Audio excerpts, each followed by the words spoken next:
बांधो न नाव स्थाव बंधु के कुछ पदों का व्याख्या। कहते हैं बांधो न नाव स्थाव बंधु के कुछ पदों का व्याख्या। बांधो न नाव स्थाव बंधु पूछेगा सारा गांव बंधु। कहते हैं कि बांधो न नाव स्थाव बंधु पूछेगा सारा गांव बंधु।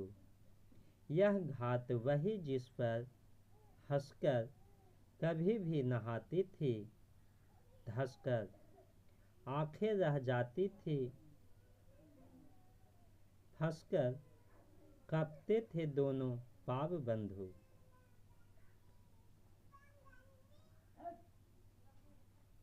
इसका व्याख्या है। निराला जी व्याख्या कहते हैं, निराला जी कहते हैं कि हे मलाह इस घाट पर अपनी नाव मत बांधो अन्यथा सारा गांव मुझसे इस विषय पर पूछेगा। तात्पर्य यह है कि कभी अपने अज्ञात प्रेम की विस्मृति कहते हुए मलाह को उस स्थान पर नाव बांधने के लिए मना कर रहे हैं जहां उनकी प्रेम का प्रतिदिन आया करती थी। कभी कहते हैं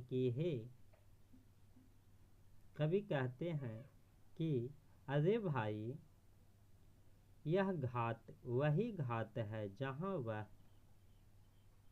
प्रतिदिन आया करती थी। कभी कहते हैं कि अरे भाई यह घाट वही घाट है जहां वह नायिका हंसती हुई नहाया करती थी और उनकी सुंदरता को देखकर मेरी आंखें उसके प्रेम में फंस सी जाती थी। अर्थात मैं उनकी सुंदरता को केवल निहारता ही रह जाता था। हालांकि इस भय से कि कोई मुझे देख न ले मेरी टांगें थर थर कांपती रहती थी, फिर भी मैं उसे देखने का मोह में छोड़ नहीं पाता। कहता है कि मेरा डर से पैर